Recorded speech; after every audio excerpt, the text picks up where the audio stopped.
grabe, ganda lang dito sa lugar, no? Dito tayo sa may, anong park to dito? Freedom Park, tama ba? Freedom Park, may tawag rin, no? Ha? Freedom Park? Oh. Freedom Park. So, dami nating ano dito, mga kababayang nagpapahinga. Pahiga-higa na lang sila sa mga benches ho natin dito kasi may lilim, maraming punong kahoy, tapos napaka-presko ng hangin. So speaking of safety, no, I mean safest city, nang pag-alaman ko siya, hindi lang pala siya dahil sa dahil less yung crimes. May crimes wag tayong mag-assume na walang crimes. Meron pa rin mga isolated crimes and series of crimes, parang gano'n, no? Pero kumbaga ang dyan, ang binasihan kasi is kung gaano kadami, no? Sa ratio, sa dami ng tao, dami ng population, tapos kung ilan yung crimes na naganap every single day. So Davao City pa rin ang naunguna despite sa kanyang napakaraming population. Tapos pangalawa, hindi lang second or next to crime index, yung din pala, no, yung air quality index. So kailangan din pala siyang i-consider. So ibig sabihin pala noon, useless din yung safe, less crime nga sa isang lugar, tapos polluted naman yung hangin. So ibig sabihin pala noon, safety is kino-consider ho yung crime quality air index. Tapos traffic din pala sa daan, no? So Davao City is pa rin siya. So i-compare natin ang Davao City sa kanyang hitsura way back in early 2000s. Talagang mas maganda dati yung yung kalsada, gawa ng konti lang yung maraming sasakyan pero hindi kasing dami ngayon, no? Tapos mas mas maliwalas, no? Mas hayahay ang pagko-commute dati sa mga public transportation compare ngayon. So ngayon kasi hindi mo na kailangang mag-antay pa ng jeep na walang laman or else hindi ka makauwi ng maaga. Patsambahan na nga lang na mayroon kang masakyan na bakante. Kaya minsan talagang sisiksikan mo talaga sarili mo para ka lang makasakay sa jeep para sa mga public transportation ho yun. Ipalibasa kasi yung mga jeep ho natin dito sa Davao, pakunti na sila na pakunti, gawa nung hindi naman na sila pwedeng mag-renew ng kanilang mga franchise dahil nga sa magkakaroon na ng tawag dito, ika-cancel, tawag dyan, yung tanggalin na yung mga jeep dito sa Davao kasi papalitan na ho siya ng highly urbanized HPB, tama ba? HSPB yun, highly prioritized bus system. HPB is ayun, no? So yan na po yung ipapalit ho dito sa ating mga multi-cabs, sa ating mga jeep na tumatakbo within the city area, downtown area, or sabihin na natin within 13 km away from the heart of the city, which is Davao City Hall. So yan lang, ito Freedom Park ko tayo dito. Tama ba? Freedom Park ba to? Parang hindi ko sure kung tama yung sinabi ni Kuya kanina na ito ay Freedom Park, pero siguro pwede. Tapos yan lang, Boy Scouts of the Philippines, Davao City Postal Office. Tapos ito, the tallest building in the whole island of Mindanao consists of 36th floor. That's Euro Tower, no? Vivaldi Residences by Euro Tower. Tapos sa likod naman natin, ikot lang ho tayo, ay makikita ho natin yung Philippine Red Cross. Tapos yung gusali naman na yan ay yung ating city library na napakaganda, napakamoderno, no? Pinakamaganda na yata siyang library sa buong Pilipinas. Public library, no? Kasi sabi nung may mga nanonood ho tayo na nakatira sa Quezon City, sabi nga niya ay sadya daw talagang mas maganda daw talaga ang City Hall or Davao City Library compare sa kanilang library doon sa may Quezon City. Pero maganda ang Quezon City na di hamak nga lang daw talaga na mas moderno, mas bago ang sa Davao City Library. Tapos yan naman nakita ko natin ay sa likod ng Red Cross ay ang under renovation na Marco Polo Hotel, the first ever the first ever 5-star hotel in Mindanao. Akala ko dati 3-star hotel lang or 4-star hotel. So 5-star hotel pala talaga siya, no? Tapos ito namang under construction, no, na building naman yan at Peak Lane, 202. Ilang floor ba yan? 22, 23 floor. So high-rise building na siya, no. Ngayon, lakad lang ako tayo dito.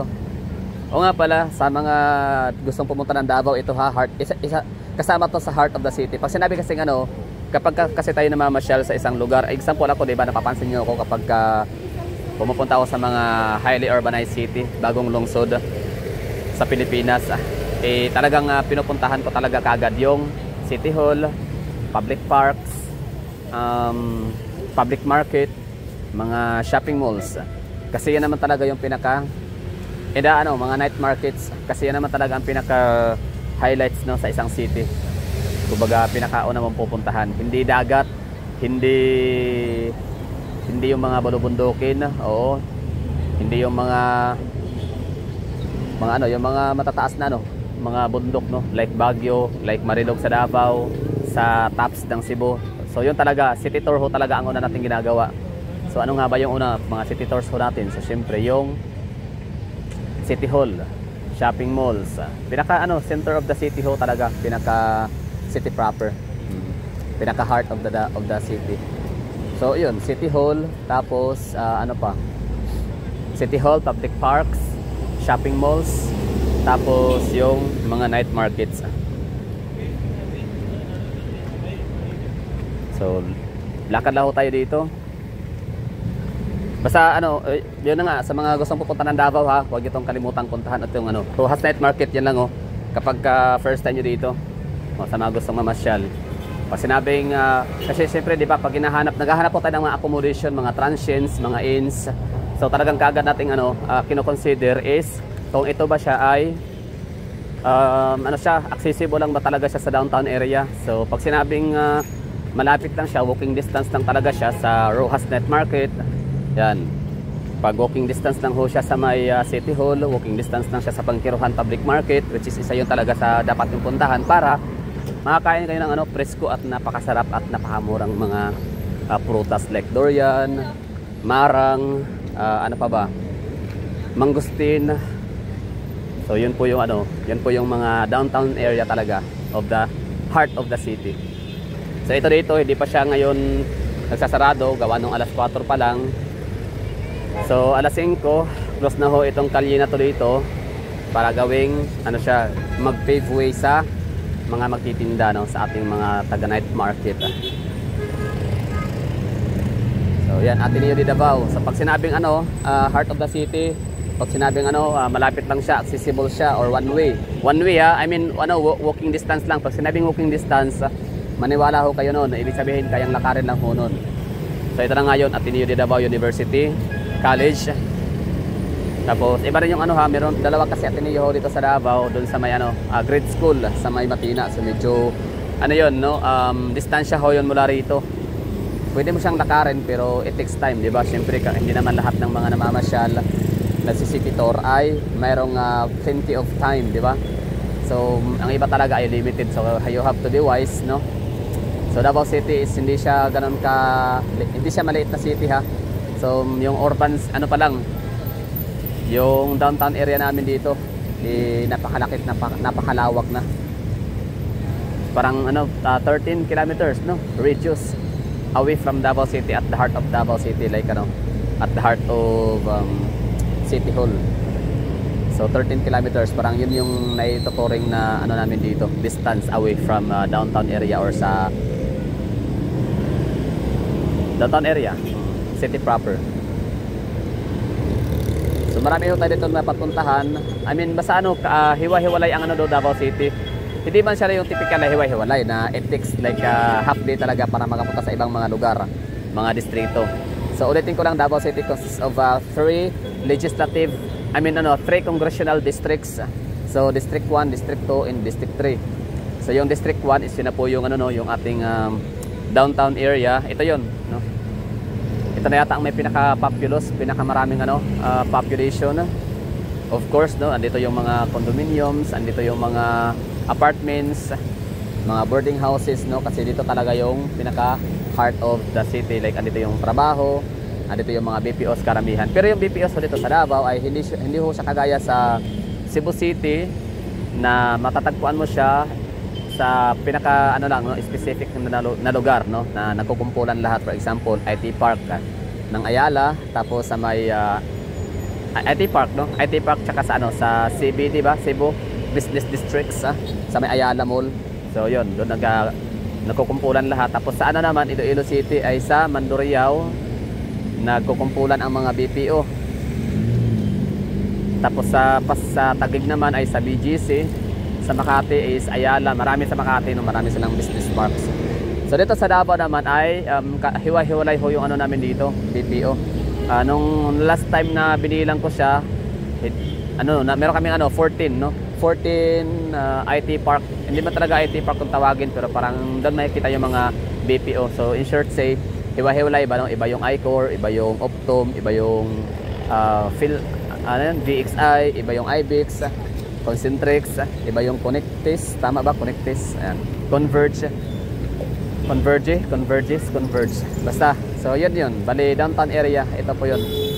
Pag sinabing malapit lang, walking distance away sa Rojas Night Market, walking distance sa City Hall, walking distance sa Ateneo de Davao University, walking distance sa ano pa ba? San Pedro Street, yun, no? Tapos ito, si Imrecto. So, ang ano naman, ang People's Park naman, yun po yung pinakamalaki namin dito na parke, no? Sa Davao. Walking distance lang din, likod lang ito dito daanin. Pero hindi natin magagawa yan ngayon. Kasi meron pa tayong pupuntahan. Lalakad na tayo dito papuntang ano? City Hall.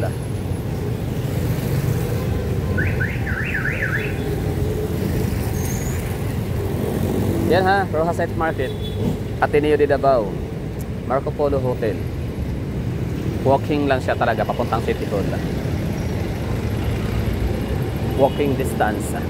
Ako naman ay kapag nagpupunta ako sa isang lugar, talagang tinatanong ko yung accommodation na ano ba yung pinakamalapit ko niya. For example, City Hall talaga, kasi syempre hindi pwedeng pumunta ng City Hall na walang picture, kasi ano yan eh, kumbaga parang ano natin yun, no?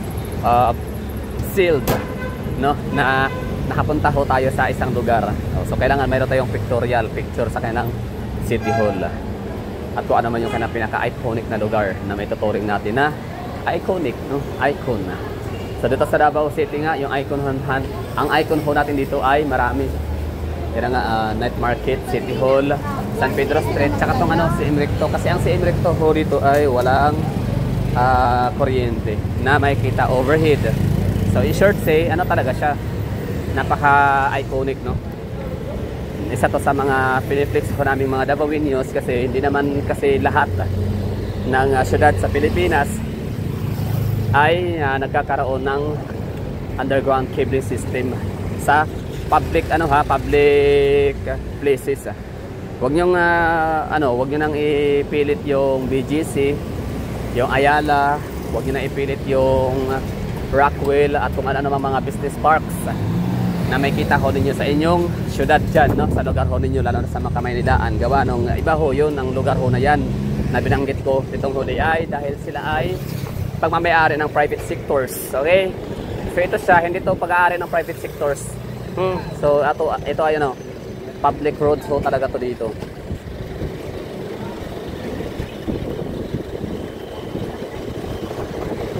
So kung kayang kung kayang tustusan, no, kayang gastusan ng Davao City ang pagbabaon, no, ng mga underground, ng mga kuryente, ng mga gawa ng kuryente, ng mga wirings namin dito. Sa dalawang as of now, meron na kaming dalawang kalye na walang makikitang head wires or overhead wires, which is ito yun, si Imrecto, or also known as Claveria nung araw. Ngayon si Imrecto na siya. And yung isa naman ay ang San Pedro Street. Ngayon, pagka sabihin nyo na okay lang din naman, no, caprice din naman ng mga BGC. Caprice din naman ang Ayala, Rockwell, at kung ano pang mga business parks. Kasi nga malinis nga siya tignan talaga. Kasi walang mga underground cabling system. Pero yun na nga ang uulitin ko, hindi ho siya pwede i-credit sa, I mean, in some point pwede siya i-credit sa pa rin city government kasi nga inaprobahan nila yung di ba? Yung basta maganda siya. Oo. Kumbaga isa public trust ba? Kumbaga pinagkatiwalaan ng mga business sectors na maglagay ng mga corporation, mag-develop ng township sa lugar ho nila. So ibig sabihin, good yun, no? Kasi may trust ho sila sa LGU. For example, sa Kamaynilaan, di ba? Ang dami namang syudad sa Manila. Bakit sa BGC, bakit sa Taguig pa, bakit sa Makati, di ba? Bakit wala masyado sa Caloocan, no? So far wala pa sa Caloocan, no? Bakit Muntinlupa lang? Bakit QC? Bakit Makati? Bakit Pasay? Or bakit sa BGC? Taguig. Bakit wala sa Caloocan? Bakit wala sa Nabutas? Bakit wala sa Malabon? Bakit walang mga township, no, na dinevelop sa mga lugar na nabanggit ko? Bakit hindi lahat ng 14 cities and 1 municipality sa Kamaynilaan ang nilagyan ng township ng mga private sectors? So, yun lang. Tanong ko lang naman yun, bakit? So, ibig sabihin talaga, pinakamagaling, pinakamayaman, pinaka-effective lagyan is yung Makati, Taguig, at Quezon City at kung ano pang mga syudad sa Kamaynilaan. For example, Metro Cebu. Sa Metro Cebu ay bakit Cebu City lang? So far, meron pala Lapu-Lapu City. So Mandawi City, meron din silang dinevelop na township, no? Magaling din, mahusay din talaga ang Metro Cebu. Galing. Kudos, no, Metro Cebu. So kompleto. So sila yung kanang tinatawag na Tri-Cities. Dito sa Davao, Metro Davao, wala pa kami matatawag na Tri-Cities ho dito kasi yan nga, napakalayo ni Digo City, napakalayo ni Tagum City. Kung meron man kaming magiging katuwang ho dito na syudad para Metro Davao, no? Para malagyan ng mga township itong Panabo City and Santa Cruz. Kaso nga lang sa Santa Cruz, di ko alam kung pwedeng lagyan kasi hindi pa naman talaga sila ganun ka daming population. Although first class income municipality na ho sila, pero hindi pa sila syudad. Wala pa silang masyadong maraming tao, no? Siyempre, alam natin, kinoconsider ho talaga ng township na developer ay yung population. And at the same time, yung kapasidad, no, ng mga tao mag-spend ng pera. So, useless din yung maraming tao, mataas ang population, tapos marami namang mahihirap, no? Hindi naman kayang mag-sustain ng panggasto. Hindi ko sabihin, hindi naman makapag-avail, no, ng mga products and services sa mga ino-offer ng mga townships. Tapos, dito lang, ganda, diba? So, ito yung Avida Towers. By Ayala pa rin yan. So, Davao City, marami tayong 14 BPOs. 16. Yung area lang, for example, Pilcre Centrale or Centrail. Dalawa na yung dyan, BPO. Meron na silang Optom and VXI. Meron sa SM City Davao or SM Ecoland. Meron siyang Teleperformance and VXI ba ulit? Basta meron kaming Matina IT Park, meron kaming diyan sa may Lapu-Lapu, no? Street corner Suaso or Sobrecari ba yan? Meron ho kaming SM Lanang sa may Dakudao Loop kung saan ginagawa ngayon, no? Under construction ang ating Mega World, Davao Park District by Mega World, na meron na silang building, no? Yung Davao Financial Center or Financial Hub. Basta yung may call center dyan, 3. VXI, Teleperformance, and yung isa? iCore. SM Lanang. Diyan rin makikita yung yung DNCI Residences. Lane Residences by SMDC pala. SMDC. DNCI is constantly pala yun. Sorry na. So dito sa CM Recto, parang walang dito, BPO. Wala kang makikita dito na mga teleperformance, gano'n, no? Time check ko tayo, it's 4:28 na ng hapon. Sige, talaga. So, 4:28 ng hapon. Medyo ano na no, labasan na ng mga estudyante. Andiyan yung mga guardian, mga parents. Sinusundo na yung mga kabataan mo nila. Kaya pansin niyo rin, marami na rin yung mga jeep na nananakbo. At maya-mayang konti, medyo traffic na to dito. Pero itong si Recto, hindi siya matraffic na like bumper to bumper ha. Oo, kasi hindi naman to dito double way, kundi one way lang ho talaga siya.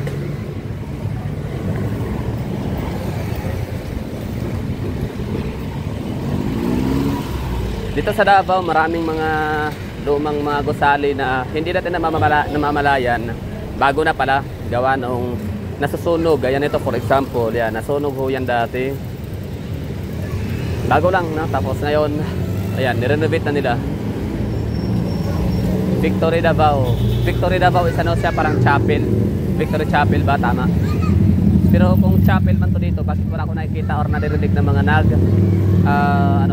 nagdadasal, di ba? Nagkakantahan.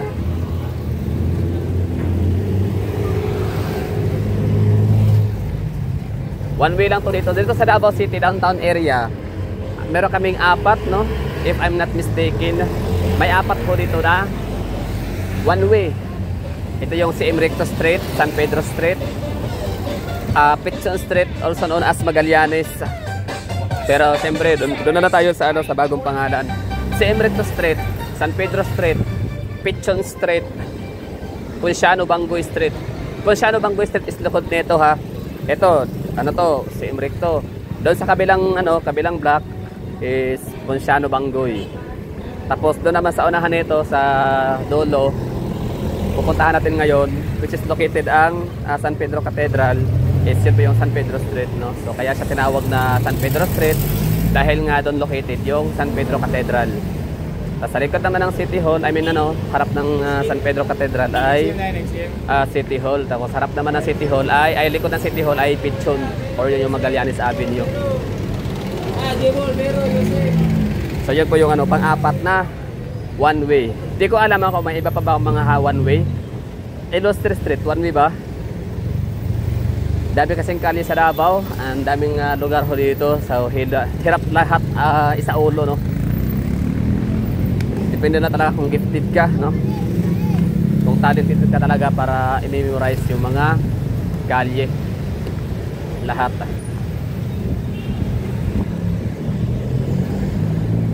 Bonifacio Street, marami na tayo nadaanan, no, na kalye. So Palma Hill Street, mababa na naman, short na yun, no, nadaan, short road lang.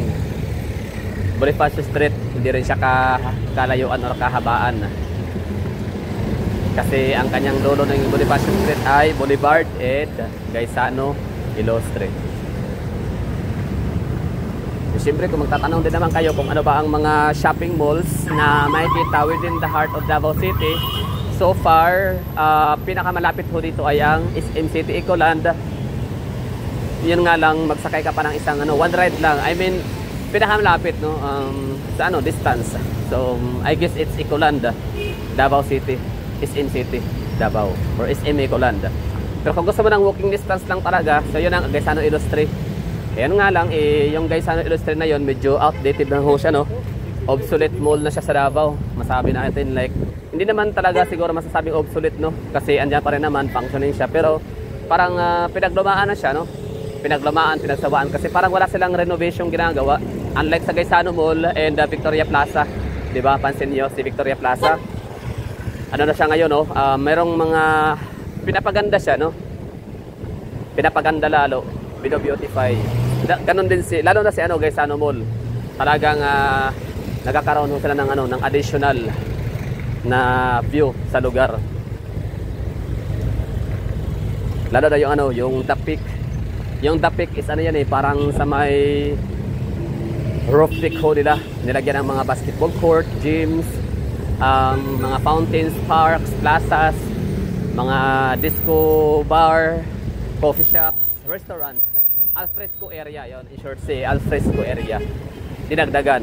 So dito sa Davao City kapag sinabing pinaka-iconic na mga shopping malls, yan nga parang pinakauna ko talagang ma-recommend is Gaisano Mall. Yun talaga kasi yung pinaka homegrown homegrown shopping malls, no? Ay, hindi pala. Quezano Mall, ano pala? Cebu pala yan. Sorry. Ang homegrown pala ito, NCCC. So, abangan ho natin yung opening ni NCCC. Yan po yung talagang naipagmalaki ho talaga na Davao-New homegrown conglomerate shopping malls and company, NCCC. Pero syempre, parang ang kinin na rin natin ng Quezano Mall. Kahit paano. Gano'n naman talaga ang Cebu and Davao is, yan sila, parang distant relatives. Or kung hindi man sila distant relatives, close relatives, pwede rin, no? Like, magpipinsan lang or magkakapatid, di ba? Or anak. Davao City ay anak ni Cebu City. Parang gano'n. Kasi, pero hindi lang talaga din natin pwedeng ibigay ang credit sa mga Cebuanos, ang Davao City. Kasi, ang Davao City ay meron ding mga Hiligaynoons dito, napakarami, no? Mga Ilonggo. In fact, nung ako bumabiyahe from Bacolod in the Iloilo, talagang ang dami ko talagang mga na-encounter na mga Hiligaynon, Bacolod nun or Ilonggo people na talagang marami silang mga kamag-anakan sa Davao. Marami silang mga relatives ho dito na nakatira dito na naninirahan. Kaya sila, ng mga taga Iloilo, taga Bacolod, ay meron na ho silang access sa Davao. Ibig sabihin, meron na silang rason para pumunta dito at mamasyal. Meron na silang matutuluyan. Kumbaga, isa kasi yan sa rason, di ba, bakit tayo makapasyal sa isang lugar? Kasi nga, bibisita sa kamag-anakan, reunions. Bilang na talaga yung hindi lahat, no? Kumbaga, I don't know kung ilang porsyento ba sa ating mga Pilipino yung talagang sadyang lakwatsiro ho talaga na yan lang, mag-i-explore at magagala. Kasi talagang dati pa naman, nung bata pa ako, isa yun talaga sa rason bakit kami makakapunta sa bagong lugar, gawa nung meron kaming kamag-anakan sa lugar na yon na doon napadpad, nakapag-asawa at doon na nakatira, so binisita. So yun, dagdag na sa listahan ng mga bagong lugar na napasyalan. Hanggang sa heto na nga't nauso yung vlogging. Syempre, para sa content, no? O kumbaga na self-serving content ba, kumbaga namamasyal na, tapos kumikita pa. Ibig ko sabihin na pwede mo nang i-content, i-upload, tapos i-share.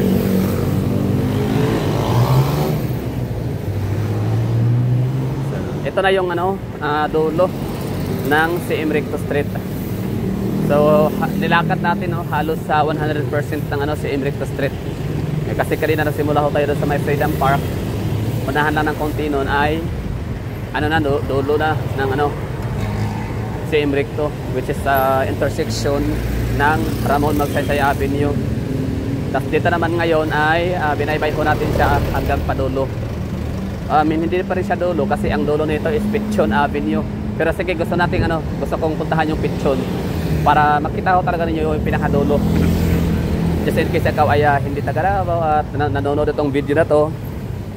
So isa talaga to sa worth it talagang lakarin, no? I-hike na kalye sa Davao. Kasi wala kang makitang basura,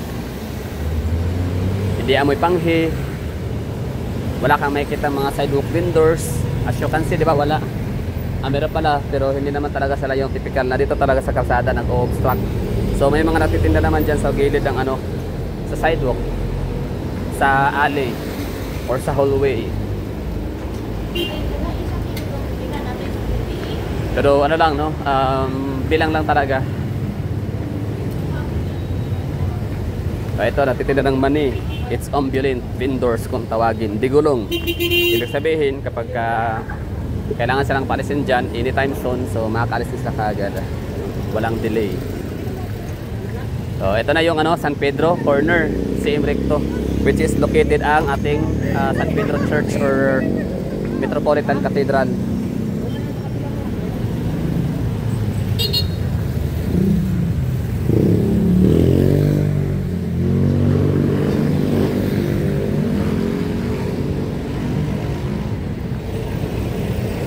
Lampas na tayo, no? 10 minutes, almost 20 minutes or lag 20 minutes pa tayo sa paglalakad. O parang. So ito na yung intersection ng San Pedro Street. Ito naman ang San Pedro Extension. Lakad na tayo dito ng konti. Yan, San Pedro Extension. Yan po yung ano natin, DCPO or Davao City Police Office, Regional Office. Yan, kita nyo ba? Tapos diretso yan, Bukana. Ano na, Coastal Road, no? So kung titinan ho ninyo sa mapa, ang Davao City ay coastal area.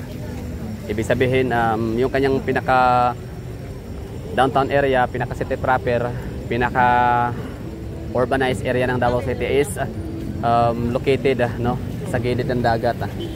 Which is common ho sa Pilipinas na mga syudad. Except sa Clark. Kaya ibig sabihin Angeles City, no? Except sa Angeles City tsaka sa Baguio City na may kita mo talaga sila nasa gitna ng ano, ng mainland. Anyway, so sabi ko nga sa inyo, di ba, na diretsuhin natin hanggang sa pinakadulo ng CM Recto. Yan na yun, no?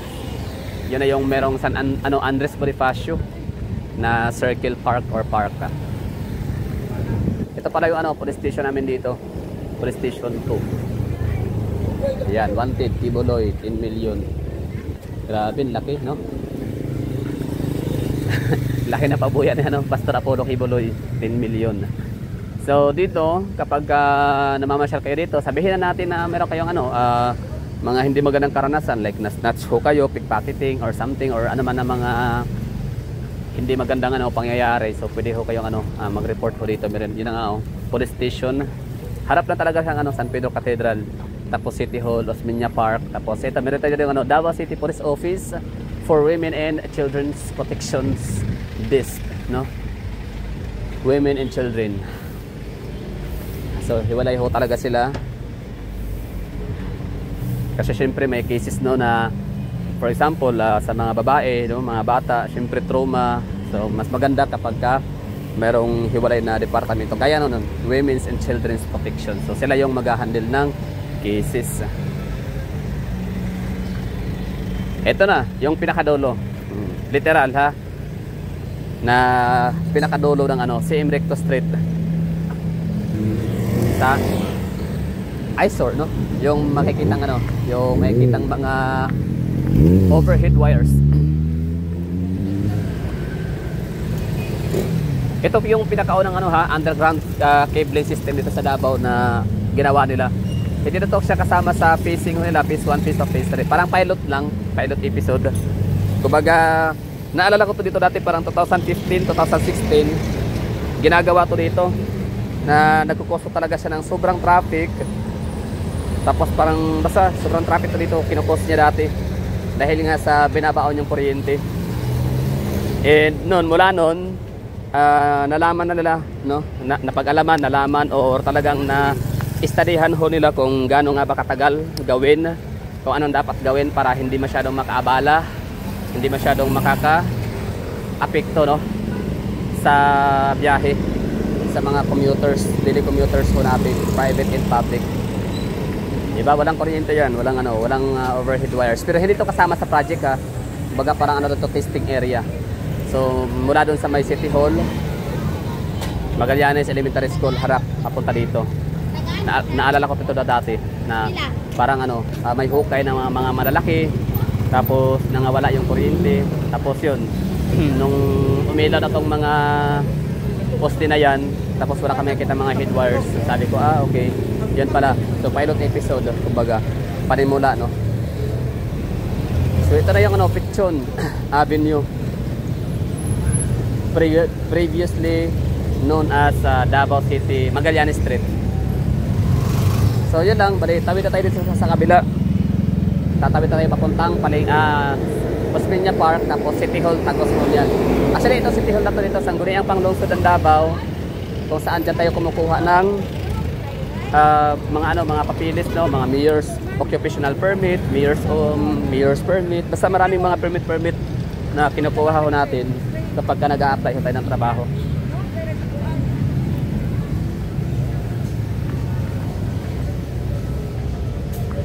So itong Osmeña Park na to dito ay gilid lang talaga siya ng Sangguniang Panglungsod. So just in case na naabutan ka ng cut-off for lunch break, kahit pa meron na tayong tinatawag na no lunch break policy, still baka yung iba napapahinga din ng mga taga-opisina. So pwede ka rin dito na ano, kliyente ka ng opisina, pwede ka dito magpahinga, magpalamig, di ba? Ganda kaya dito ang lilim, tapos ang lamig ng hangin, di ba? Fresco. Tapos may mga manicure, pedicure pa dito. Dati, di ko alam kung ngayon kung meron pa rin ba. Tapos merong mga damat table. Pwede ka maglalaro ng damat or cheese. Ayan, cheese board. Basta ano na to, lagi na tong ano, pabago-bago. Dati hindi naman ganito ang itsura nitong ano, Osmeña Park. Basta open na to dito. Tagos lahat ng kung saan mo gustong dumaan. Pero ngayon talagang dalawang lagusan lang, no? Dalawang ano lang.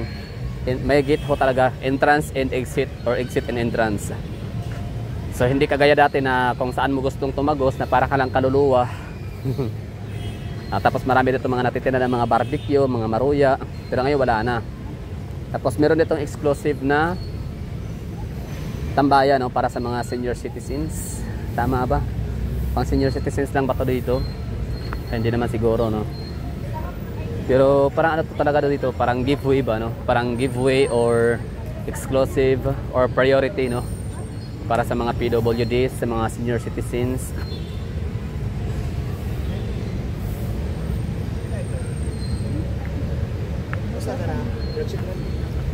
Tapos yung ano, pandemic, parang ginawa tong ano, opisina dito, itong area na to dito. Kasi nga bawal nga, di ba? Parang para mas ano, mas ventilated. Para hindi kuan, basta ventilated, no? Para hindi madaling ano, makakalat yung COVID virus that time. No, ngayon wala na. So back to normal talaga lahat na. Wala ka na makikita mga nag-opisina sa labas ng opisina ng mga buildings, no? Or closed buildings. So ito yung itsura sa loob, Osmeña Park. Kaso nga lang ito dito is nag-close sila ng alas 5 ng hapon. So pagka alas 5 ng hapon, kailangan labas na. Bawal nang pumasok. Tama rin naman, no? Kumbaga ito naman ay hindi naman talaga siya sadyang pasyalan. Kumbaga ito ay park siya para pahingahan ng mga naiinitan, di ba? Nag-aantay ng ano matapos ang, for example, meron kang inaantay na empleyado sa City Hall, eh hindi ka naman siguro pwedeng tumambay sa opisina ho nila. Kasi oras ang trabaho no, nakamag-anakan mo. So ang gagawin mo, eh, doon ka na lang mag-aantay sa Osmeña Park kasi may lilim. Tahimik yung lugar. Tapos ito naman dito ang ito, Candelaria, ano ba ito dito? Centennial Garden. Basta ang daming park sa Davao. So given na ho yan, pinaka ano, maraming public parks ang Davao City kasi siya ang may pinakamalawak na land area sa buong Pilipinas. So bawat distrito, bawat barangay, bawat kanto sa downtown area, halos may makikita ka talaga mga parks.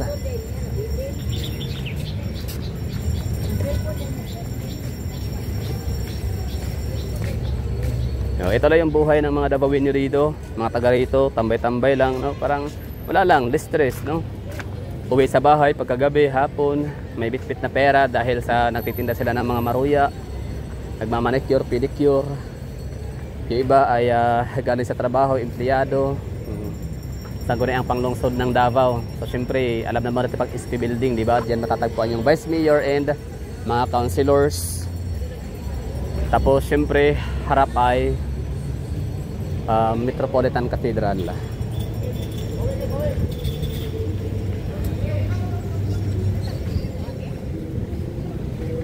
So ngayon, ang pinaka endpoint ho natin ng ating vlog ay dito sa may Rizal Park. So Rizal Park ko talaga, no, ang madalas na talagang katapat ho talaga ng ano, Office of the Mayor or Mayor's Office. Meron ba kayong na pag-alaman diyang syudad or municipality sa Pilipinas na walang makikitang Rizal Park sa harap ng ano, Mayor's Office? Diba? Parang yun talaga yung pinaka batas ba yun? Record ba talaga yun na ilagay ang ano, Rizal Park or statue ni National Hero Jose Rizal sa harap ng ano, City Hall?